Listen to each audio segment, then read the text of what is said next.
Again, Rabbi Taub is here. We have to behave so that we end on time.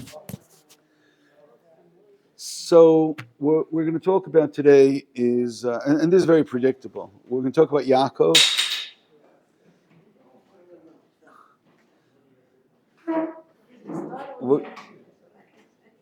And Yaakov, after he hurt his hip, was okay. We're going to talk about Yaakov today, and we're going to talk about Esav today.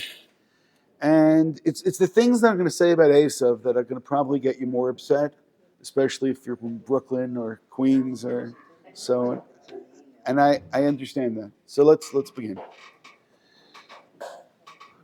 So we need perhaps a drop of background to remind us where we're up to, and then that will help us also, build the emotional part of the scene.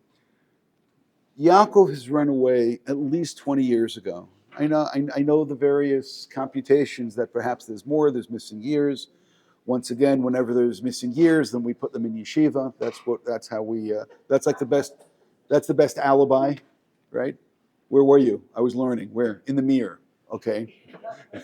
What do you do with that? I mean, again, best alibi ever, unless they speak Yiddish, and the mirror means in the mirror. It was, right? Anyway,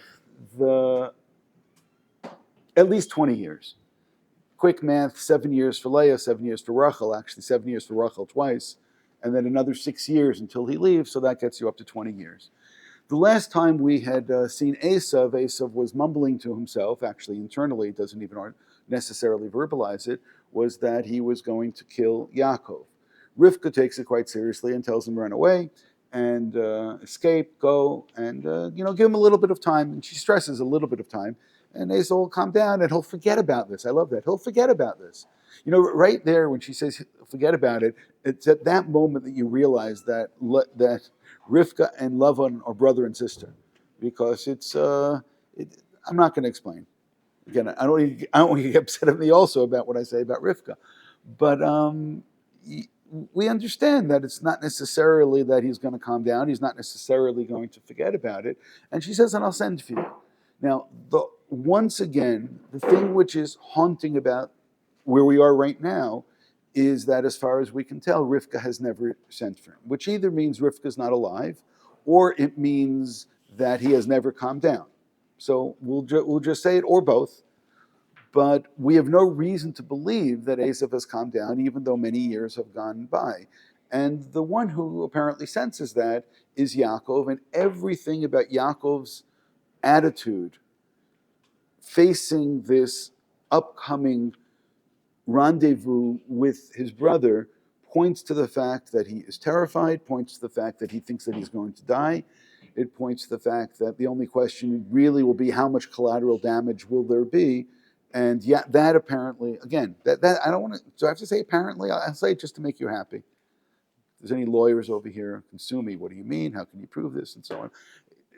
Apparently, Yaakov is incredibly concerned that he may not survive this, although he does have something, and he articulates that, and that is that God has guaranteed him that everything's going to be okay. And he says that to God, you guaranteed me everything's going to be okay. But he even says, maybe I'm not worthy of God's blessing, maybe I'm not worthy of God's protection, maybe something has changed over time. So that essentially is where we are at the beginning of the Parsha. And I'm going to now point out some things which maybe you have or maybe you haven't noticed, and maybe you've thought about, maybe you haven't thought about. And if you haven't thought about it, so that's why you paid money to come to the shiur today, because these things need to be pointed out. And by the way, full disclosure, I don't see any of this money. I don't know where it goes. I think it goes to the cookies. So if you want better cookies, anyway. Vayishlach Yaakov melachim lefanav el Esav achiv. We're going to stop halfway through the pasuk. And Yaakov sends emissaries. You want to say angels, I'm fine. Rashi stresses angels. And Yaakov's life is full of angels. There's angels when he left. There's angels in the middle of the parsha last week. At the end of the parsha, there are angels. There's angels all over the place. So if Yaakov is chilling with the angels, so why not send an angel? And again, when he left, the angels going up and going down. So he could have said, yo, come here a second. Can you just do me a favor and go and talk to Esav for a minute? And it's a good idea to send an angel to Esav, because why not? But he says but there was one other word there which I like a lot, and it's not here every time it's used, and it's something you need to pay attention to. And maybe even the most important word there, and that is achiv. El Esav achiv, to Esav, his brother. And after everything else is said and done, that's part of what we need to remember. They're not just brothers by marriage, that they happen to have the same parents and their parents are married. There is a complex relationship between the two of them. But Yaakov sends messages to Esav, his brother. Now, when you say Esav, his brother, maybe even there's a hope there that this is my brother and there's something, and he's going to respond as a brother. And there's going to be some kind of some tenderness involved in all of this. But now I want to go to the second half of the pasuk because it's easy for us to ignore this, and take it from the top. Vayishlach Yaakov melachim lefanav el Esav achiv artza seir stay Edom, and he sends the emissaries to the land of Seir and a place which is called Edom. Now you can start looking at the various commentaries, midrashim. They say his name is Edom, his land is Edom, his food is Edom, and he. How about this? What was Esav's favorite color? Okay. So apparently and that's what the Midrash says. The Midrash also goes into some other detail on how he's going to fall, but that's not for us now. Now, this is so natural for us that, of course, Esav is Edom, so he lives by Edom, and Esav also Seir, and this Seir also comes up again and again, and therefore we're lulled into a lack of critical thinking when we look at all of this, because now there's only one question that needs to be asked. And that is, where did Yaakov run away from? It's okay, I'll remind you. He ran away from Beersheba. Where is it that Esav was when he left? Answer, Esav was in Beersheba. So how in the world does Yaakov know that Esav is no longer in Beersheba and Esav now is in Artz Seir in Stay Edom? So just full stop, because that is something which is interesting. And of course, if you don't think critically, instead of saying, oh, look how natural it is for him to be in this place, you can say, yeah, that's very natural for him to be there, except for one problem, and that is that the geography is somewhat challenging because we have no idea when he went there. We have no idea what he's doing there right now, as of this point. Again, let's recognize that at some point he's going to go there, but we're not at that point yet. So, and on top of all of that, does Yaakov, despite everything that I just now said in the introduction, does Yaakov perhaps have any kind of information? Is there some kind of flow of information? No, just hold on to all of that, because we're not answering any questions right now. And Yaakov is interesting by saying, my master Esav.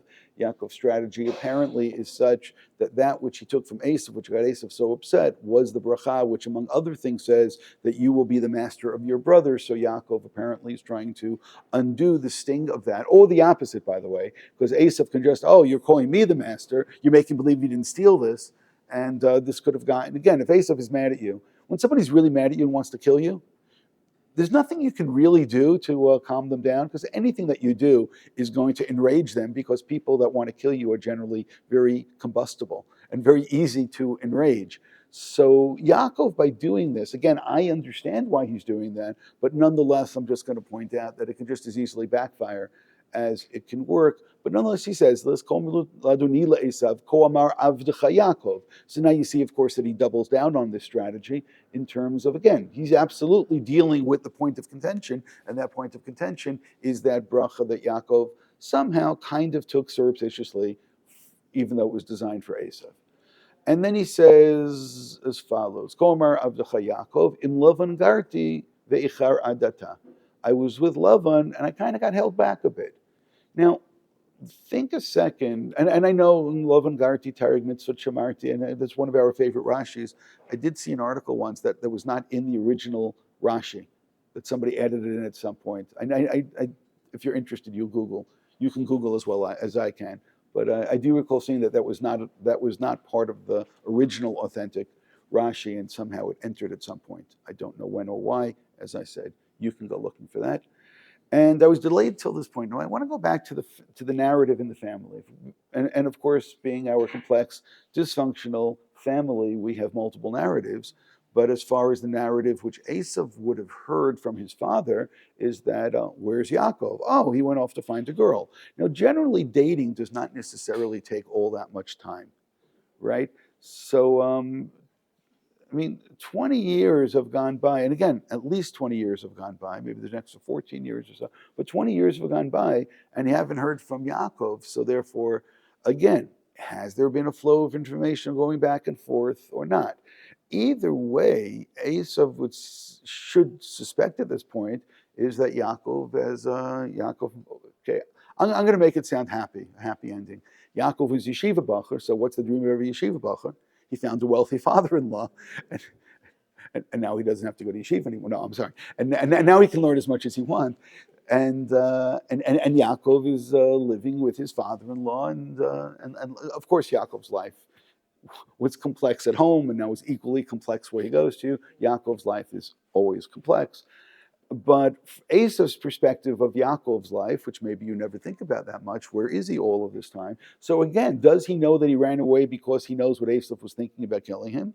Or is it that, again, the open way that it was stated in the family that Yaakov went, and it's a place is known, in order to find himself a wife, and now Yaakov is just not returned yet, so apparently Yaakov is staying there. Now that may be important, far more important than I think that we realize yet, that Esav's perspective of Yaakov is that Yaakov went and followed his wife's family and is staying there. Now there's another thing which is behind all of this that maybe needs to be added, and then this will become a little bit more intriguing, and that is that when it came for their father to find a wife, then of course we recall that Avram would not let Yitzchak go, rather he sent his Evan to go, and he said absolutely Yitzchak cannot leave.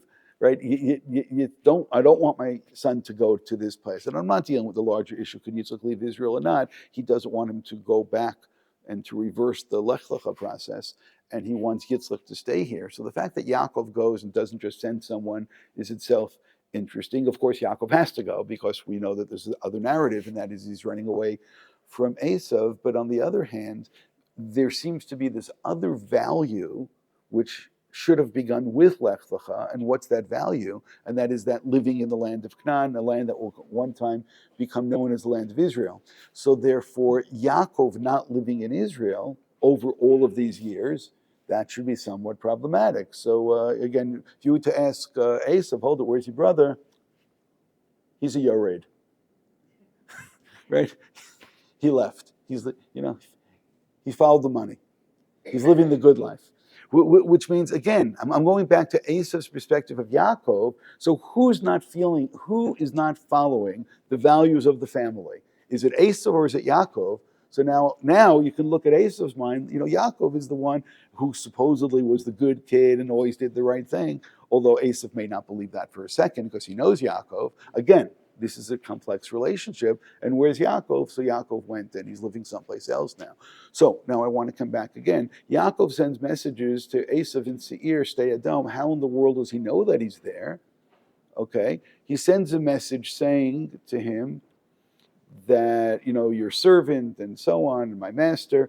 And then Pasuk Vav, Vayihili shor v'chamor tzon be'eveshiv chavesh l'cha lagid ladoni l'mtzochein beinecha. And by the way, I've got a great deal of money now, which by the way, so now if you're Esav again and you're listening to this, or you're more likely to say, wow, he married good and now he's got a lot of money, or you're more likely to say, damn it, he stole my bracha and now he has all of my stuff. So by the way, sending him a little bit amount of the stuff may not placate Esav, who thinks that all of it's belonging to him. So I'm going to say it again. By somebody who's combustible and mad at you and wants to kill you, anything that you do may do the opposite of what you think it may do, and all of that is nothing because of the next pasuk. V'yeshuvu hamalachim el Yaakov lemor, either the angels, the emissaries, whatever you prefer. You do realize, okay, I'm not going to say. It makes more sense that it's. Well, actually, it all depends on how you see Yaakov. If you really look at that whole subtext of angels in Yaakov's life, it could be angels, but if you think of things in terms of pshat, that it sounds much more that it's emissaries. But either way, they came back and they say, Banu elachicha, you like that? Elachicha. It goes back to what Yaakov had said in the beginning, go to my brother Esav. Banu elachicha, el Esav. So it's really interesting that they're both stated, because you only really need one of them. Exactly. You only need one of them to say. either your brother or Esav, your brother Esav, v'gam holech likratcha, and he's also on the way to see you, v'arba me'ot ish imo, and he has 400 men with him, which I don't have to go any further right now to make some observations. I mean, if you want, we could read one more pasuk, which then could tell you how Yaakov understands this. Vayira Yaakov ma'od vayeshlo. Yaakov was absolutely terrified. So let me remind you of something. I know that some of you think that you're old, but you don't remember World War I. How many soldiers won World War I? 318. I'm talking about the 4 kings against the 5 kings. That was World War I, and it was and it was and it was won by Avraham with 318 men. They won that war. How many people were there all together? I have no idea. By the way, neither do you. But I have no idea. But Esav, just for comparison, Esav has more people with him right now. He has 400 people. That's more people than won World War I. I mean, people like useless statistics. So why can't what? So that's that. Now we're getting to the next part of it. So, but there were 2 possibilities. You skipped over and you turned it right into a question. There were 2 possibilities. But correct, that's what you were supposed to ask. There are actually 2 possibilities. One possibility is that Esav was already on the way, and then you essentially have 2 parallel problems. How does Yaakov know where Esav is, and how does Esav know where Yaakov is? And essentially, maybe you'll come back to spy versus spy over here, if you unfortunately know the reference. So then each one has been keeping an eye on the other one and getting information whenever there's movement. Let me know when there's movement. That's all the movement. And again, parallel situations, which itself is interesting. I believe a year or 2 ago, I brought you some late bizarre midrash that claimed that Lavan, God told him, you better not do anything bad to Yaakov, don't even say anything. So Lavan sends a message to Esav and says, listen, I can't do anything, but I thought you may be interested in knowing that Yaakov was on the way. And again, that is there in order to explain this movement which is taking place on Esav. The other possibility is, and again, I want you to read the words more carefully because I'm not convinced of this, and maybe you can help me. But again, I'm not convinced. Maybe that Esav doesn't start moving and collecting the 400 people until the messengers show up and they say, Yaakov sent this, and then he mobilizes and then he starts moving. So again, read the words again, because I'm not sure. I always understood it the same way that you did before, that he's ready on the move. I'm just not convinced. You want to read it again? V'yeshuva malachim Yaakov le'emar, banu elochicha el Esav, v'gam holech lekratcha. So gam holech lekratcha, he's also on the way, but again, is that because of what happened just now, because he got the message, or was that something independent? For Ishimo, the 400 men. So Yaakov is completely terrified by all of this, and let's pause again. As far as the potential problem with Esav being in this particular place, in source number 2, we move over to the next parak, the next chapter, and we have a couple of things which are really, which we don't know what to do with. And I know that they're really, okay, we have to back up a second. Part of the problem by talking about Esav today is that we have somewhat of a jaundiced view of Esav. And everything that he's going to do, we're going to interpret this in a negative way. Why? Because apparently that's Jewish tradition. And we like to look at Esav in the negative way. And I've said in the past, the reasons for this are multiple. Sometimes it's because of understanding of the biblical story. Sometimes because of who Esav will later be identified with Edom. Later it's because Edom was identified with Rome. And later it's because Rome was identified with Christianity. And sometimes when the rabbis are speaking, they're kind of putting all of this together. And you have therefore collected thousands of years of difficulty with this particular identification. And I'm not saying it's a hard identification. We have difficulty with this character or characters or the way that it works out at the end. So on the other hand, when you read the verses themselves, do you necessarily get to the same conclusion? So I'm going to warn you now, right? Just so prepare yourself for it. Maybe I should have put in the source yesterday. I already told you to go to mikveh beforehand, purify your minds and bodies and souls. I'm going to say some nice things about Esav. And most of the nice things I'm going to say about Esav, I'm going to take, you can accuse me of being guilty of cherry picking and taking them from commentaries who are going to read some of the things that we said in a positive way. And that's going to be somewhat perplexing for some of us on why we're being so positive over here about Esav. But the reason we're going to be positive is a very simple reason, and that is because Esav does some things. How nice should we be that aren't necessarily bad? Certainly, based on what we're expecting, are therefore unexpected. And let's read therefore source number 2 when we finally get to the point of the confrontation. Notice till he comes to his brother. Again, we keep pointing out. Vayaratz Esav likrato, vayichabkehu, vayupol tzavarav, vayishakehu, vayivku. And Esav goes running towards him, and he falls on his shoulder, and he kisses him, and he cries. So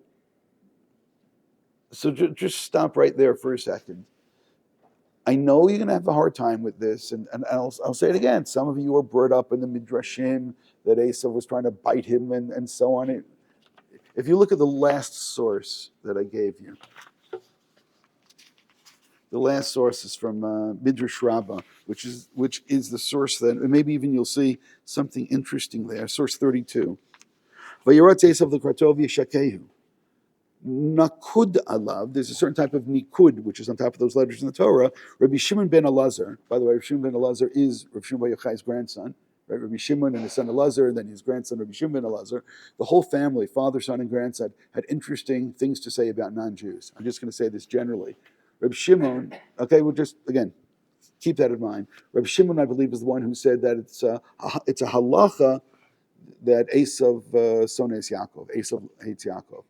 So I said somewhat facetiously that that's why Esav is so nice, because he heard Rav Shimon say it's a halacha. So he wants to go against the halacha, and that's why he's nice to him. You can save that for Purim if you need to. Vayoretz Esav likra, so v'yishakehu, nakud alav, Amar Rabbi Shimon ben Elazar, b'chol makom she'ata motzi aktav rabba ala nekuda taresh aktav, hanakuda rabba ala aktav ata norish nekuda. Depends, are there more letters or more dots?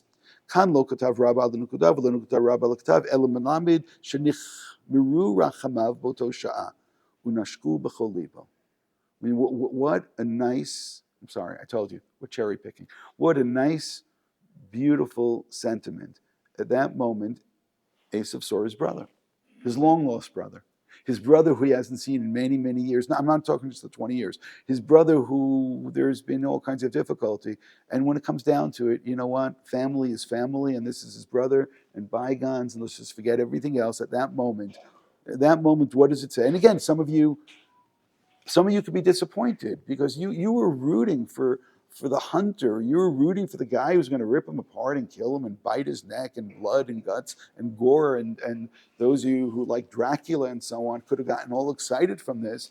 And what Esav is doing instead, according to this first opinion, is it's total, authentic, and it's beautiful, whether you like it or not.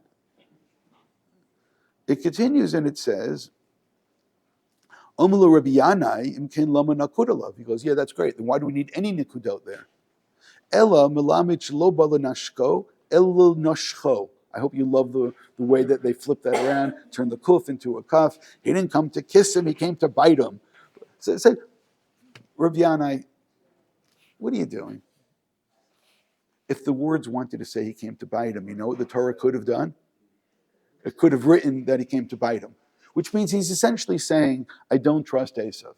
Or for that matter, I don't trust Rome. I don't trust any of them. I don't trust, right? If you're from Brooklyn, right? There's two kinds of non-Jews. Those that are nice to you and those that are not nice to you, and you don't know who to be more afraid of, right?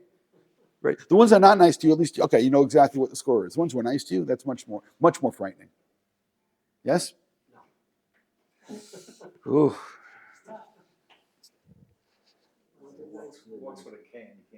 I don't trust. Who knows what's in the cane?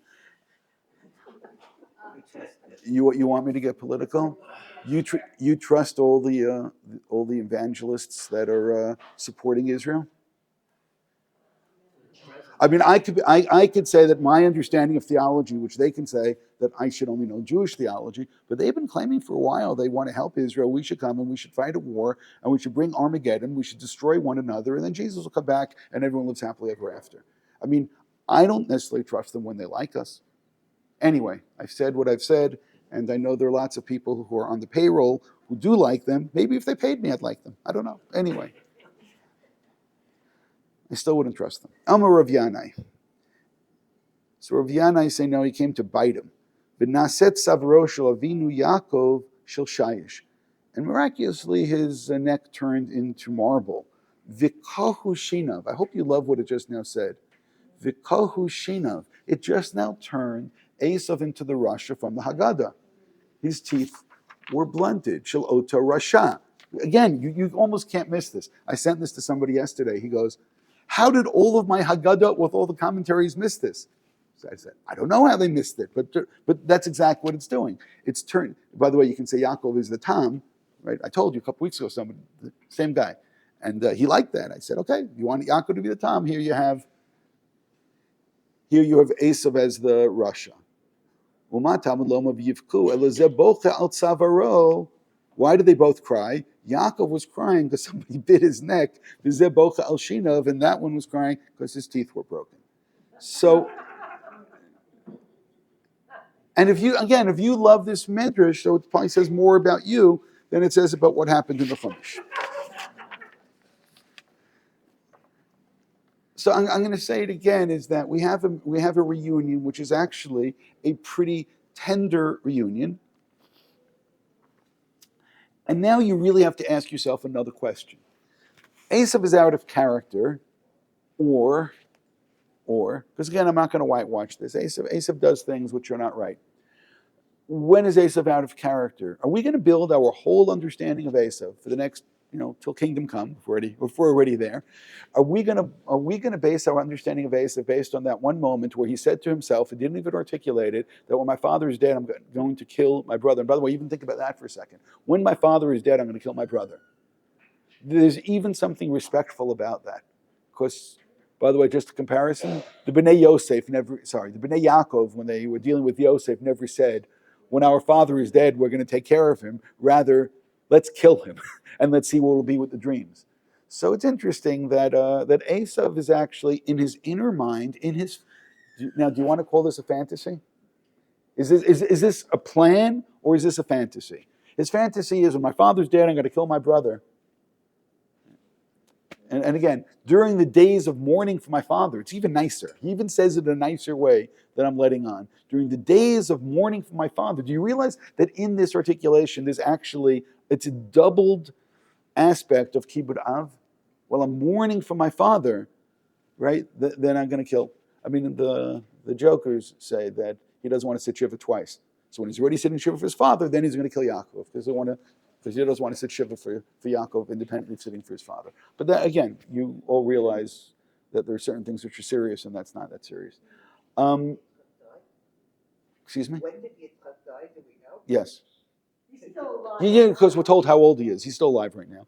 So no, my point is that when Esav says this, when I'm mourning for my father, then Yaakov, there's something respectful about that. But he doesn't say that. That's his inner thoughts. Come on, I know you. Some of you have had worse inner thoughts. No, we're not gonna point fingers right now. I'm just saying, when you talk about somebody's inner thoughts and fantasies and so on and so forth, I'm going to, and a phone, right? Anyway. So do I judge Esav on that thought of that moment, and that's it? That colors his entire life? Yeah, Esav is basically a murderer. That's all he is. He just wants to murder people. Or say, no, at one point he had that thought. And I know you don't like my question. I know that you prefer him to always just to be, because we need bad people, because we want to be the good people. And the world, of course, is black and white. So, going back to spy versus spy now, right? So we understand all of this. And nonetheless, Esav's response is not necessarily understandable. Two more things in this section. Esav says, Yaakov tries to give him gifts, and Esav says, I got a lot of, I don't need this. I don't, you keep what's yours and I'll keep what's mine. Which means if we're wondering or worrying that Esav was all upset because of the bracha and the stuff that Yaakov has, he says, no, he says, Pasuk Tet, Vayomer Esav, in source 2, Vayomer Esav, Yesh li Rav, Achi, Yeh Lacha Asher Lach. Can you all admit that there's something really tender about that as well? My brother, Achi, right? You're noticing it. The Achi, you keep what's yours. I don't need the, it's fine. And then Pasuk Yud Bet, Vayomer Nisav Nilcha V'Ilcha L'Negdecha. Essentially, Esav is coming and saying, come, let's go together. Let's go march off together. And now again, you have no idea what to do. Now again, it's going to be very easy. Those of you who are paranoid can come up with you can write a new commentary to the Torah. The paranoid individual's understanding of the Torah. So part of this will right, just channel all of your paranoia and paranoia for dummies. Just channel all of your paranoia. Now read it into Esav wants to get him on the road. Come on, Esav already got his 400. Esav is actually being tender in all of this, which I think is why you're having a hard time with him. The first indication was where he kisses him, doesn't bite him, he kisses him and he hugs him and he cries. And the second one, he goes, no, my brother, bro, Achi, keep what's yours. And then going a little bit further, when he tells him, come, let's go together. And in Pasuk Yudalid, Yavor Naduni Lifnei Avdo, and Adar Sheravo Eladuni Seira. And Yaakov then says, no, I'll come to see you by Seir. I mean, there are midrashim here saying, we looked through the whole Tanakh. We never found where Yaakov actually kept his word on this particular thing. No, you go ahead, I'll catch up. Everything's slowing me down, I'll catch up. And Yaakov then makes a right turn, and actually from there, makes a right turn, and Esav goes left. So we don't know what to do with Pasuk Yud Bet either, because he says, come, let's go together. And then Pasuk Tet Zayin, V'yoshav b'yamahu Esav l'darko Seira. And Esav then returns, he goes back to Seir, and now I go back to my question from before, why isn't he Seir at this point? And again, that doesn't bother you at all. I know it doesn't bother you at all. And then we get to source number 3. Source number number 3, you need to know first what's immediately prior to this. This is Perek Lamed Vav, Eila toldot Esav hu Edom, right? Esav is Edom. And Esav, and he has various wives. Now, I could have spent a lot more time in this chapter because it's not as easy as it sounds. And Chazal also go to town on the relationships within the Esav family, reading certain things between the lines. Essentially, they find a lot of sordid behavior and a lot of illicit relations and a lot of not nice things to say about all of them. But I'm interested actually in one thing, and that is where Esav is living at this particular point. So let's just look through this quickly. These are the generations of Esav's Edom. And he says, Esav lekachet nashav mibnot Kahn. So we knew he married local girls, which was not supposed to do. It gives you some names of them. And he also married Basmat bat Ishmael, and so on. And there's an emphasis on the children from Kahn, the people who were in Kahn, because I'm going to say it again, part of the subtext is where are they supposed to be? And all of this is still in Kahn, but meaning Esav's in the right place, but the wrong women. Yaakov's with the right women, but in the wrong place. So you just realize now that there really is something much more interesting taking place. And by the way, there is the same verse by Yaakov. And these are the children born to Yaakov in Padan Aram. So you have an absolutely identical inverse. Can you have a verse which is an inverse of what it states over here? Pasuk Vav, Vayikach Esav et Nashav, Vet Banav, Vet Benotav, Vet Kol Nefshot Beito, Vet Mikneu, Vet Kol Behemto, Vet Kol Kinyano, Asher Rachash Be'eretz Canaan, Vayelech El Eretz Miknei Yaakov Achiv. And he leaves. Yaakov's come back, and he now goes, and it says Miknei Yaakov Achiv. But by the way, Achiv. Again, there is that emphasis in terms of, again, you're going to have this every time. Say brother, say the name. Yaakov, he goes because of Yaakov's brother. Now, I'm going to say it again. I know that you're going to have a hard time with me being nice, but it sounds as if Esav is actually thinking through, as was cynically said, I think it was Robert Frost, and it wasn't a nice thing, that good fences make good neighbors. And over here, we're going to get along. Maybe we need a little bit of space between us, but there is something respectful. And if I have to go back, Yitzchak gave the land of Israel to Yaakov, so therefore, let me move away. But it's just so interesting. There's no war. There's no 400 people. There's nothing else. It's Esav goes Mepnei Yaakov Achiv. Ki yaruchu sham rav mishevet Yachtav. They just had too much possessions to live together. And they had so much flock that there was not a room for both of them, which is absolutely amazing. How much flock? But still, Vayeshev Esav Bahar Seir, Esav hu Edom. So that's when we hear that Esav goes to Har Seir. But this is after Yaakov comes back, which means why was Yaakov looking for him already in Seir? So that's what I'm saying, is that the whole geography or geographic subtext to this is not necessarily as easy as you think it is. And then Eila Todot Esav Avi Edom Bahar Seir. Notice there was one Eila Todot hu Edom, and this was the Eretz Canaan part of the story, and then it tells a new story. And it says, and this is the Toldot of Esav in Har Seir. So two different Esav stories now are being told, two different perspectives of the genealogy of the family, of the larger Esav family, and the things which happen along the way in one place versus the other place. And I'm going to say it again, it is so easy when you get to things like this in the Torah, when you get to the lists of names and so on, to completely ignore and just read it over quick and just, okay, what did it say? He had a couple kids, okay, and just move on. But no, there's a lot more to that. And again, I just now pointed out a little of it, that there's really two different stories. There's Esav being where he's maybe supposed to be, or maybe not supposed to be, and that's where it gets complex. Is he a son of Yitzchak? Maybe he should stay in again, the relationship is complex, but there's something else which I skipped out over here. And that is really the verse that comes immediately prior to this. Let me see if I can quickly find this.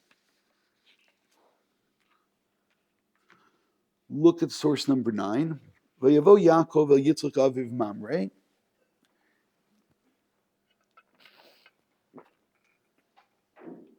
Kiryat Arba. And you realize right there we have the same problem again. What's that? That when he left from Beersheba, and now Yitzchak. So again, how does he know that Yitzchak is there? So we've had too many of these questions along the way. The Malachim, no, okay. Vayavo Yaakov Yitzchak aviv Mamre Kiryat Arba hi Chevron asher gar sham Avram Yitzchak. So Yaakov seems to know exactly where to find his father, and he goes there. V'yu yimei Yitzchak ma'at shana u'shmonim shana. Or jealousy a lot, because he was 60 years old when Yaakov and Esav were born, which means they're 120 now. So a couple of years have gone by. V'yigva Yitzchak v'yamot v'yasof el amav zaken usva yamim v'yikberu oto Esav v'Yaakov banav. Esav and Yaakov bury him. So that is the end of Perek Lamed Hey. What's the very beginning of Perek Lamed Vav? Source number 3, where it says that Esav leaves. Which means when I'm going to go back to this fantasy of Esav's in terms of, when my father is dead, I'm going to. So what does he really do when his father's dead? He leaves. So as much as, my father's dead, I'm going to kill Yaakov, but no, during the time of mourning for his father, he picks up and he leaves. And now you have to just think about, again, Esav again. Right? What I just now said was very clear. And of course, you should be saying, I should have thought about that, right? But again, we ignore these sections of the Torah. We don't pay attention at all. It was a new chapter, so who Bichlal is supposed to pay attention to a new chapter? But nonetheless, there was something really interesting, and that is that Esav stays in the land until Yitzchak is gone. But on the other hand, we know that he's already not there. So apparently, and if you want now, we can nuance this one way or the other, apparently Esav already started going to Seir. So was his business there? Did he have a house there? Was one of his wives living there? Again, everything I just now said, you're going to find a commentary who's going to say that. Because essentially we have a problem we need to solve. And what's he doing there? Because he didn't move there yet. He didn't move there yet, but he has holdings over there. He has interests over there. He has some real estate over there.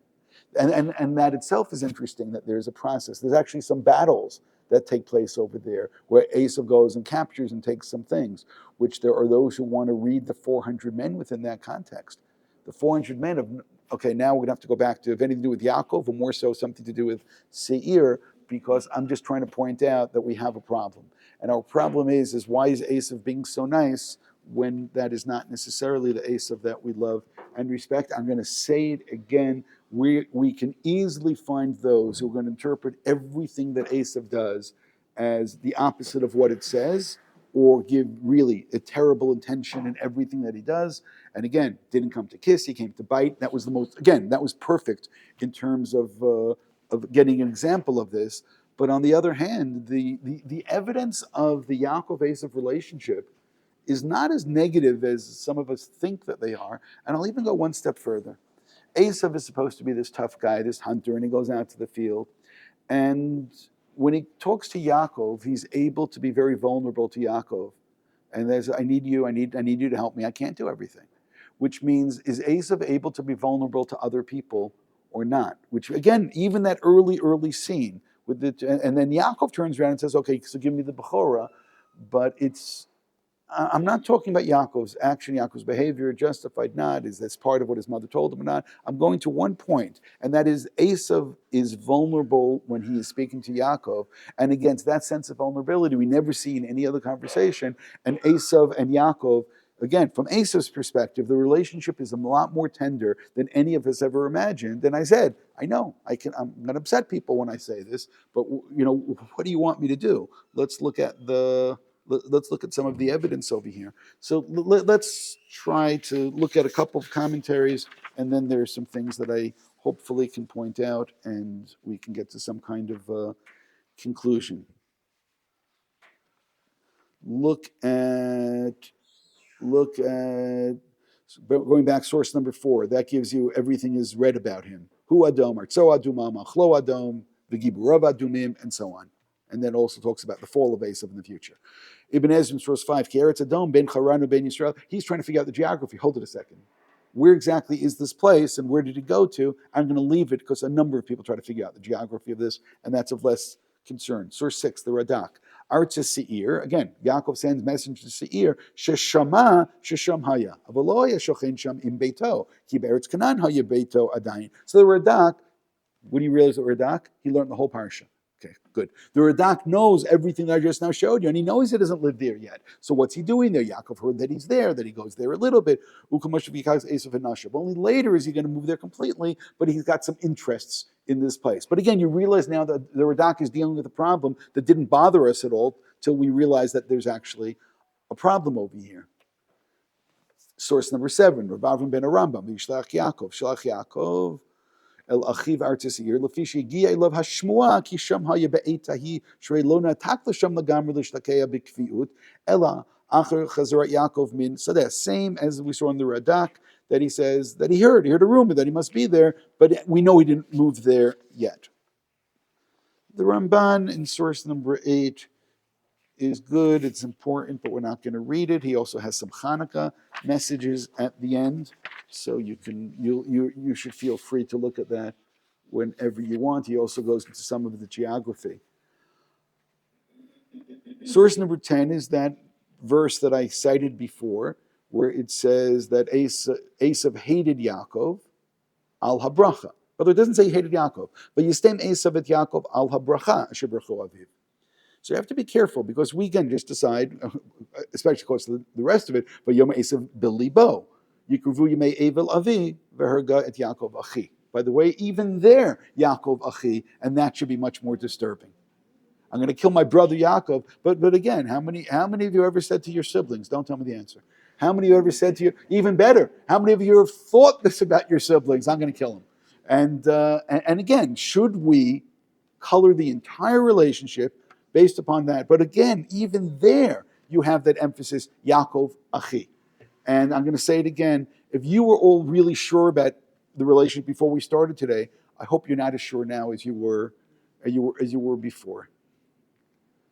In source 11, the Chizkuni, and there are other of the Balei Tosfot that go in this direction as well. Kishanasa Esav et Halim Bama Yerashba Eretz Seir Ki Haita Bat Ana Bat Zivon Ben Seir, and that's part of the Hachuri, and that's part of the complication here. It says that he married well, and he married somebody who had real estate outside, and therefore, what is Esav doing there? He's going to collect some of his real estate. By the way, that then now makes Yaakov and Esav a little bit more parallel and a little bit more interesting, but nonetheless, we know that what Yaakov did. So let's continue.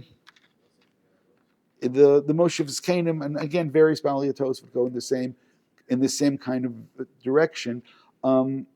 Look at the end of the Moshe of Canaan 12, 2 lines from the bottom or so. Inami halach l'seir l'chvosh hamamlachot liyot kfufim lefanav. He went to war. Which means, why does he have the 400 men? Because he just now went to war to capture these places, because again, there is some kind of an interest in the real estate on that side. And that's why there's 400 people, which is fascinating. He's not reading the 400 people, in order to threaten Yaakov. Why not? Because we always read it as a threat to Yaakov. Yaakov reads it as a threat to Yaakov. Why doesn't he read it that way? Because he knows that when he gets there, he starts hugging and kissing him. So now either Esav has a change of heart, which I think is the way that all of us read it before we got here, and he's saying, what change of heart? The 400 men have nothing to do with Yaakov. Now, by the way, it's going to get worse, some of the commentators, when they start telling us what is going on over here. Now, what does it mean? What is he saying that it means? The 400 men, because he went to war to capture capture Seir. This, why are they going with him? Okay, so we didn't tell you completely, because that's why they're with him, but this has nothing to do. One second, it's going to get better in a moment. Rashi, now, this is Rashi. 14. I'm going to go with you. Now, this could either be as equals. Now, when I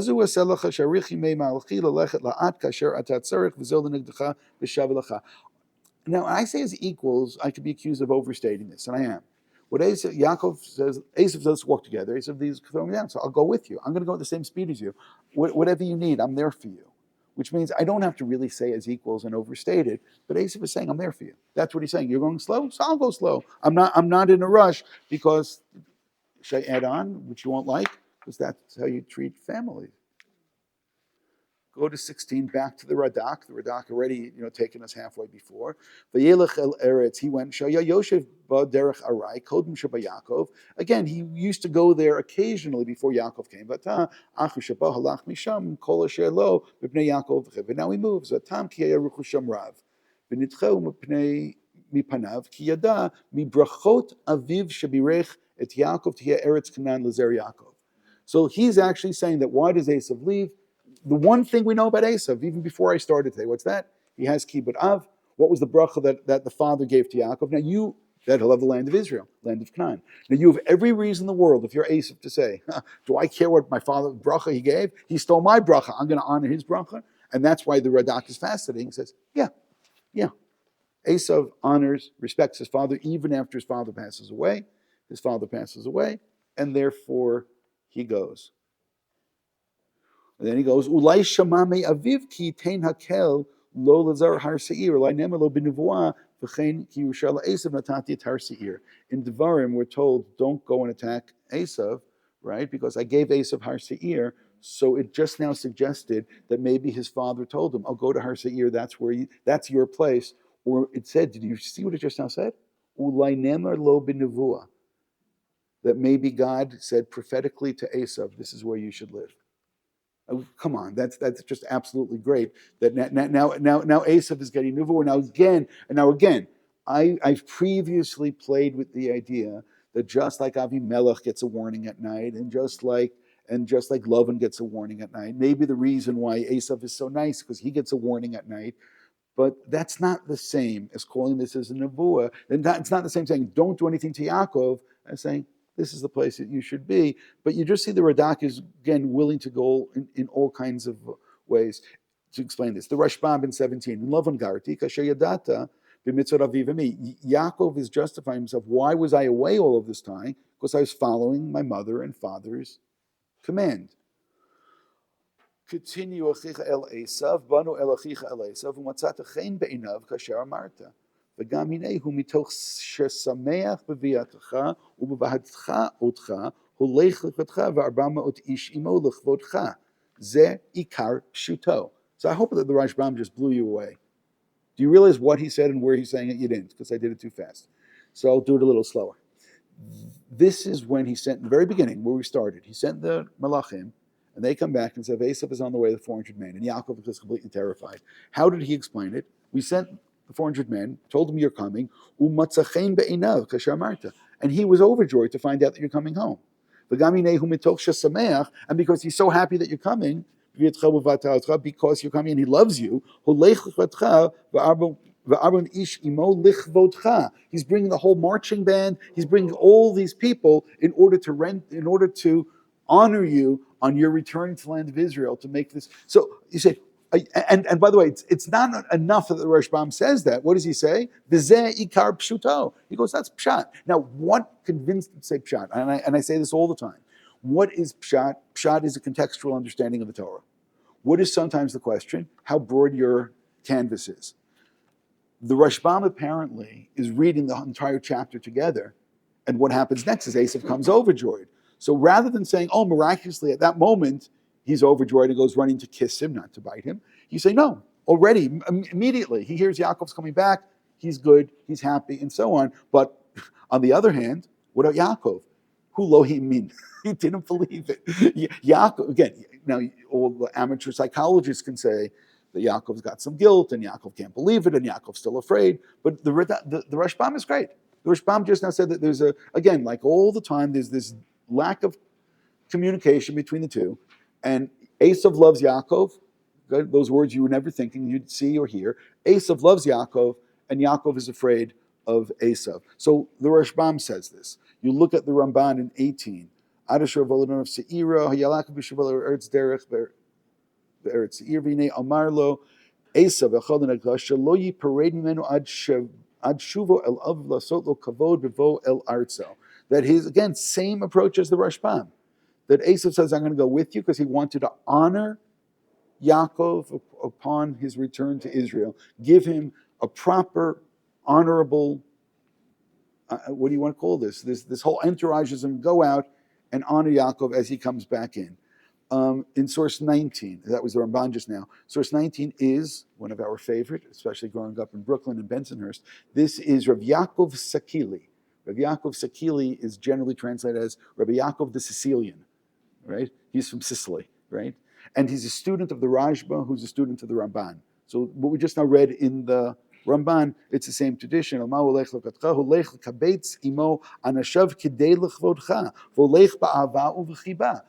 went to gather people together because out of love and admiration and concern that Esav is coming to Yaakov. And again, that's what I'm saying is that what's the pshat? He goes, the continuation story tells you this. Why?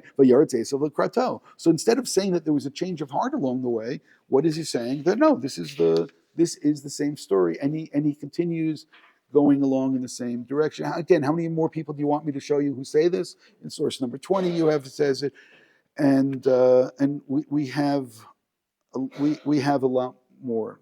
In source 20, you have Akshav l'negdecha k'mosa ezer kenegdo. What's the negdecha? Is that I'm going to be there for you, and I'm going to be somebody. What does it say?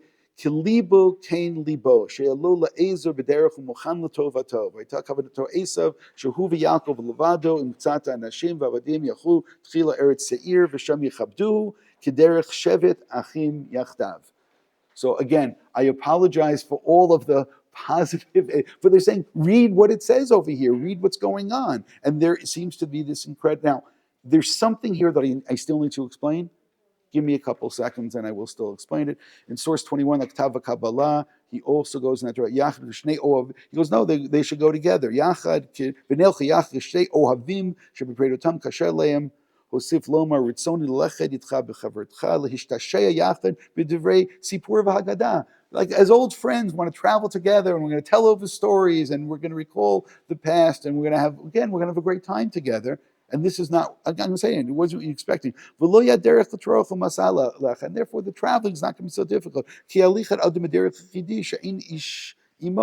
כל פסיעה פסיעה כמסע כבדה היא עליו. אמנם בהשתעשותו בדברים עם חברו יקל עליו הדרך כמעט שלא ירגיש אותו. That old friends traveling together, it just takes away some of the angst of travel, and that's what he's suggesting. Again, Yaakov actually had a couple of wives over here, he had other people, but he's saying still that the intention over here was one of this type of friendship and love and admiration that I think we kind of never suspected was going to be the case. The Netziv says this in 22 as well. Esav Yaakov He wanted to show him all the honor in the world. So now, Yaakov is still worried, and Esav just completely melts. Why? Because Yaakov is home, and he's missed him. And is that enough for now? That's enough for now. Now, are there other ways to read everything I've read today? Yes. Are there other midrashim? Yes. I think you probably were surprised at the quality and the quantity of the commentators that I brought just now. Fine, if I only brought one Sicilian, you wouldn't have trusted him anyway. But come on, the Radak and the Rashbam and the Ramban and so on. Come on, it really does, and even Rashi as well, and the Netziv. Now, I want to now try to explain what happened, because Yaakov rebuffs this, and Yaakov says, "No, you go ahead, I'll catch up." And as I said, we never see them catching up. And I want to explain what happened. And so the question is, I'll read in the other sources. Source 24, 25. Should we keep on going? Source 24, 25, 26, 27, 28, 29, all say the same thing. They all say the same thing. And what's interesting is none of them quote the other, and they all make it sound like they just now discovered America. And it's interesting, but they all say the same thing. It goes down to something we've seen before, and that is, what exactly was Yitzchak thinking? And I'm going to explain why I'm saying this. Yitzchak. What was Yitzchak thinking? Yitzchak, again, he knows Esav is Esav, he knows Yaakov is Yaakov. So I told you, where do we want? We want to start with the Sfat Emet. Now notice, Sfat Emet is 1847 to 1905. So he's relatively later in terms of the commentaries over here. And he says that rather these two brachot is what he's thinking of, is that they're supposed to end up being like Yisachar and Zvulun. That the two of them are supposed to work together, and that's exactly what it is. That if right where it gets bold in the middle there, the im haya Esav metakein ma'asav hu yakamo Zvulun im Yisachar. That was the idea of, and that phrase of understanding that there is a Yisachar and Zvulun. So I said the Sfat Emet says that's what Yitzchak was thinking. If you look at Rav Hirsch in source 25, you'll find that he says the exact same thing at some point. And I cut this down. There's a lot more which is interesting in him. But again, I just wanted to get that particular line.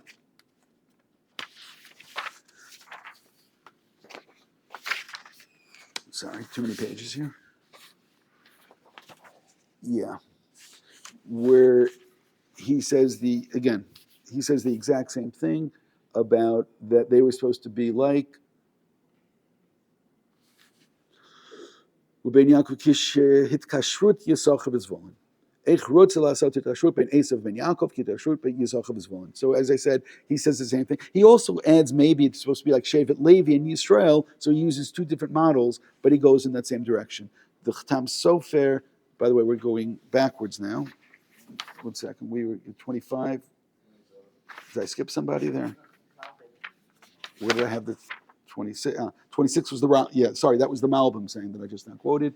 The Malbim says that Malbim 1809, 1879, which is really the same as Rav Hirsch. So Rav Hirsch also uses the same, I just have to quickly scan, but he uses the same formulation as well. He also says that they would be like Yisachar and Zvulun, and that's exactly what he was thinking. So we got past the Malbim. Chatam Sofer is a little bit earlier. If you look in the second paragraph,